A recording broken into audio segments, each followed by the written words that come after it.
Chicago has a new leftist mayor. Finland has joined NATO, and the Israeli Defense Forces have stormed Al-Aqsa Mosque in Jerusalem during Ramadan prayers. This is the noteworthy news that you need to know for Wednesday, April 5th, 2023. But first, just a reminder to please subscribe to this channel and also check out a link in the description box, that's a tongue twister, to a survey that I have compiled in which you can give me feedback on this show, duly noted, and also on Timeless. On to the first news story. Brandon Johnson, a leftist, has defeated Paul Vallas for Chicago mayor. As a little bit of background, the current mayor of Chicago, Lori Lightfoot, was actually defeated in her bid for a second term back in March. She was the first mayor of Chicago in 40 years to lose re-election, but that should not be surprising given that her time as mayor has been riddled with conflict and incompetence. She is America's she was the first Black woman to be elected mayor of Chicago, as well as the first, quote, openly gay person, as the New York Times put it. But despite these overwhelming credentials, under her tenure, Chicago suffered terrible violent crime, with commonly as high as 50 shootings in one weekend. She also had a spat with the Teachers Union of Chicago, which led to an 11-day strike. High unemployment during the COVID-19 lockdowns, and also she was incredibly hypocritical during her time as mayor, namely that she officiated a wedding of RFK's grandson in Hyannisport while her city remained on lockdowns, and while she told members of her population in Chicago to not go outside and engage in large gatherings. So she was cast off the ballot back in March, and two individuals advanced to the April 4th runoff, Brandon Johnson and Paul Vallas. Paul Vallas, as I said, was the guy who was defeated. He was a moderate. Of course, both of them identified, at least on the ballot, as Democrats because Democrat mayors have run Chicago since 1931. Paul Vallas was a moderate, though. He was a former public schools executive, and he was endorsed by the Chicago Police Union. He ran on a platform of giving school choice to low-income families in Chicago, and also he said that it would have been his biggest priority to reduce crime, and he would have added 700 new police officers to the Chicago PD. Brandon Johnson is a leftist progressive. He ran on opposing charter schools and school choice, and also cutting the police budget by $150 million. He was endorsed by the Teachers Union, which is probably in large part why he won this race, because the teachers unions all throughout this country have an oversized amount of influence in politics and are the biggest contributors monetarily to Democratic campaigns. And it just shows you really the power of those teachers unions, because if you look at the track record of public schools, it would seem more likely that Chicago voters would want to vote for the candidate who would support school choice rather than this candidate, Brandon Johnson, who opposed it. This is because, according to the Illinois State Board of Education, only 11% of Black students and 7% of Hispanic students in Chicago public schools could read at grade level in 2021. Also, again, Brandon Johnson, he called for cutting the police budget by $150 million. Hopefully he does not end up doing that, though it seems like he will. And this is especially astounding that he was elected because 80% of murder victims in Chicago are Black. And Chicago, as the third largest city in the country, is one of the highest as far as violent crime. Again, it is not uncommon to have as many as 50 people die of gun violence in one weekend. Of course, we wish Mr. Johnson all the best. We hope that he serves as mayor with competency and that he puts these very important issues at the forefront. His track record, unfortunately, does not indicate that he will do that, and we may just see a Lightfoot Part 2 rule here in Chicago. On to more heartwarming news. Finland has joined NATO. NATO is the North Atlantic Treaty Organization that was founded in 1949 after World War II. It is a military alliance of democratic, mostly European countries. Finland has officially become the 31st member of NATO yesterday, which marks a major shift in the security landscape. This is according to CNN in northeastern Europe. Having Finland join NATO adds 830 miles to NATO's alliance on the frontier with Russia. So prior to Finland joining NATO, Russia shared about 755 miles of land border with 5 NATO countries. Adding Finland on, again adds 830 miles to that landscape, which more than doubles the NATO borders that border with Russia. The Secretary of State here in the United States, Anthony Blinken, and the Secretary General of NATO, Jens Stoltenberg, were on hand as the Minister for Foreign Affairs, Pekka Haavisto, established Finland's joining of NATO.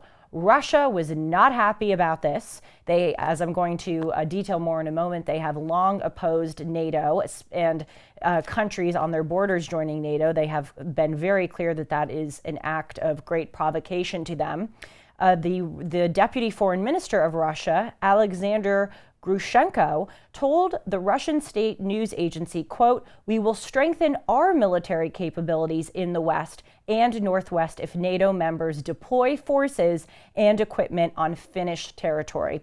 We should really get a map of Finland bordering Russia. It borders, they share a lot of border miles, and especially St. Petersburg is just a few miles from the border with Finland. So again, Russia views this as extremely provocative.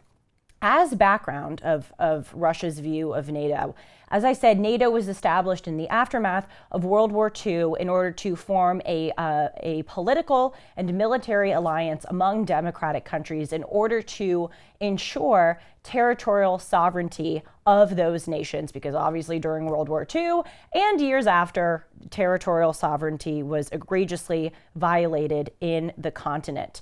Now, Russia countered the establishment of NATO by establishing the Warsaw Treaty Organization, known as the Warsaw Pact. It was a Soviet-led military alliance of the USSR and its satellites in Eastern Europe, specifically to oppose NATO. So for much of the latter half of the 20th century, NATO and the Warsaw Pact were sort of these warring, opposing military alliances of different countries.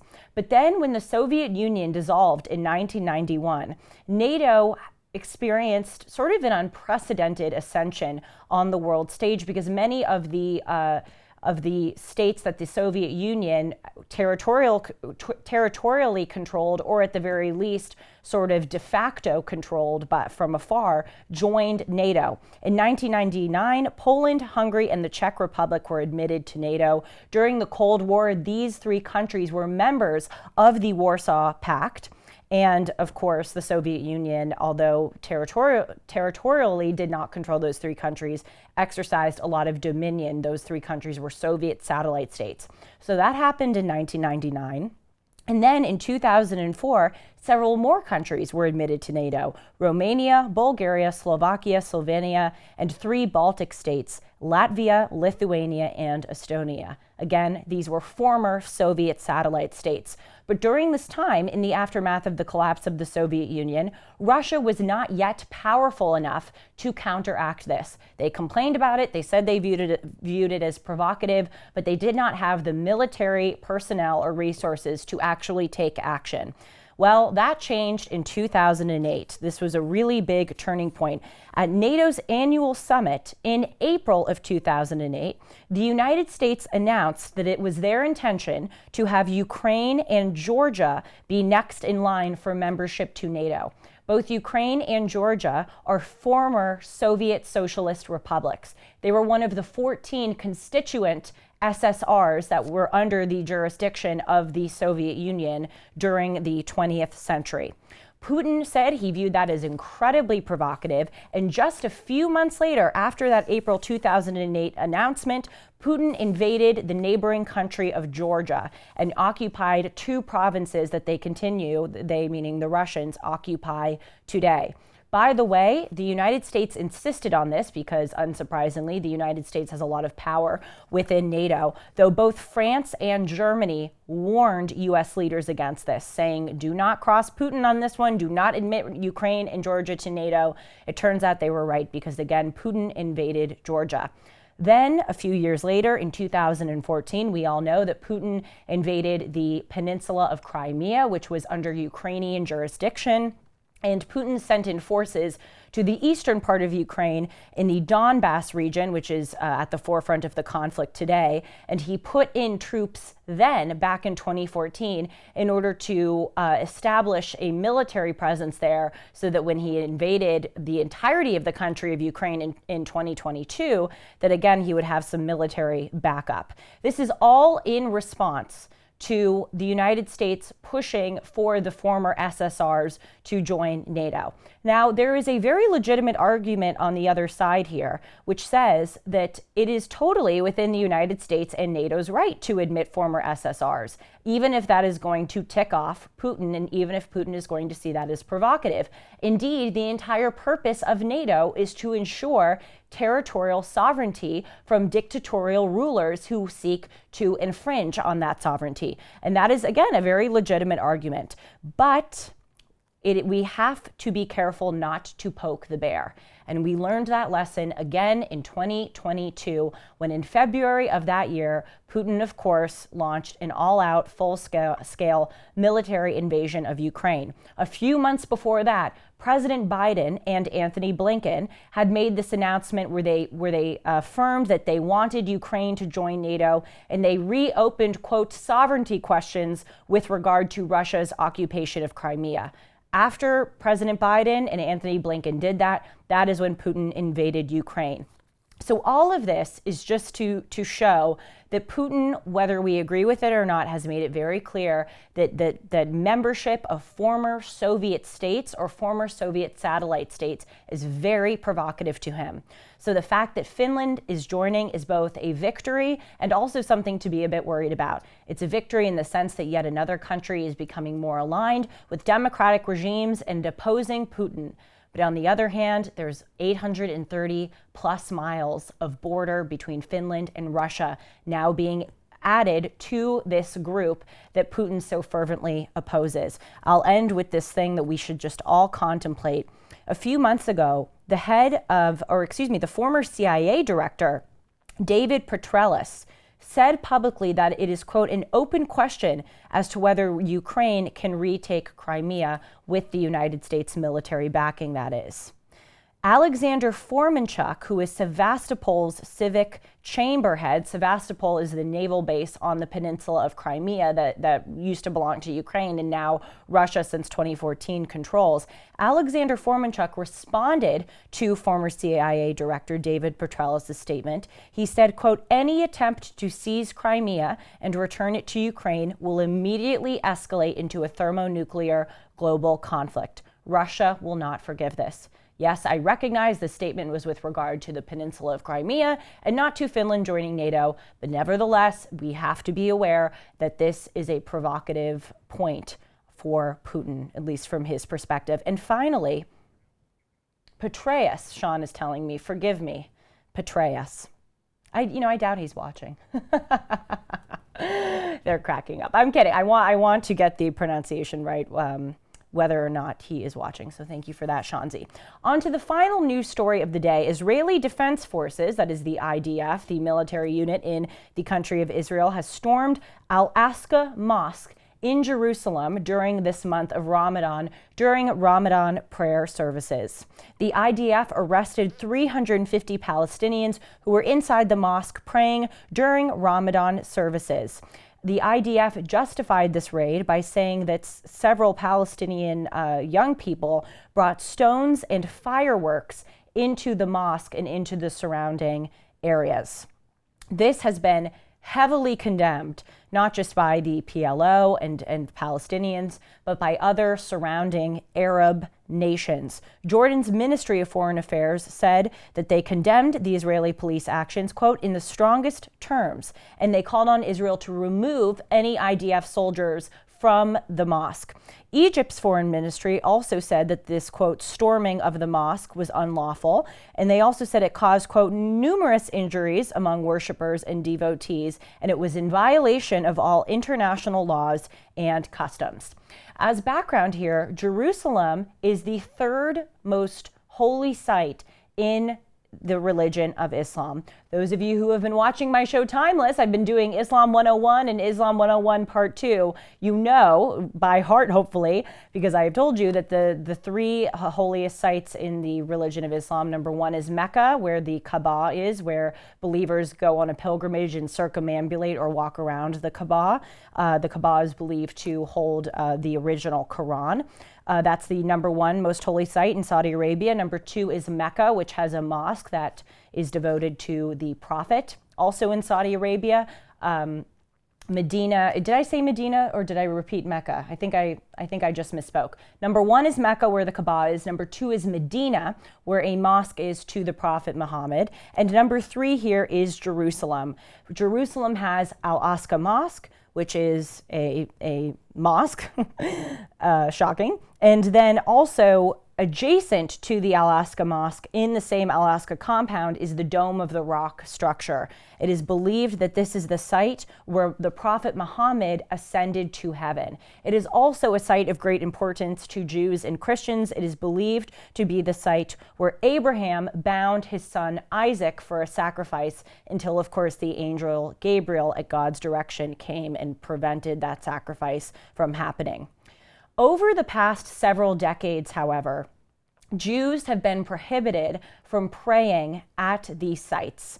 Because it was a really big point of contention between Jews and Muslims in the region. During the 1967 Six-Day War, the Israelis took control of Jerusalem, but then in order to establish peace, they gave Palestinians and Muslims control of the Dome of the Rock and of Al-Aqsa Mosque, and they have exercised control of those two sites in Jerusalem since. So really the main reason why Jews haven't been there to pray and haven't established a presence around there is to keep the peace, but also because Jews view it as ritually impure to enter the Dome of the Rock. So that is another reason. But tensions have really been increasing in Israel, as I've been talking about on this show. The Prime Minister of Israel, Benjamin Netanyahu, has been under fire for proposed judicial reforms, which he very recently temporarily suspended because it was causing such a mess in Israel with protests in the hundreds of thousands. Also, it was going to many workers in hospitals and schools, and even airline employees were going to go on strike. Members of the military said that they would walk away from their duties. So there have been a lot of tensions for that reason, but also there have been a lot of tensions surrounding this Al-Aqsa compound. Mainly, a leader, Ben-Gvir, one of the members of Netanyahu's parliament, visited the Al-Aqsa Mosque compound a few months ago and said that he believes that Israelis, Jews, should be allowed to pray in and around that holy site in Jerusalem, which, as I just said, is a violation of the established status quo. So from the Palestinian perspective, the IDF raid that happened yesterday in Al-Aqsa Mosque is an egregious violation of the status quo. It also happened to take place during this very holy month of Ramadan. It is the holiest month of the year for Muslims. And they view it as yet another example of increasing Israeli militarism against Palestinians and against Muslims. However, from the Israeli perspective, from the IDF perspective, at least what they said, there appeared to be young Palestinians who were bringing stones and fireworks into and around the mosque. There is a long history of Palestinian youth throwing stones and fireworks at IDF soldiers in an effort to wound and kill them. So it is just really on display how very unfortunate and incendiary this conflict is, and ever going on. We will keep you updated on what happens in Israel and in Finland joining NATO, and Chicago, and anywhere else around the world on this show, Julie Noted. As a reminder, please again subscribe to this channel, follow me at Julie R. Hartman, and be sure to check out that survey in the description link below. Take care, everyone. See you soon.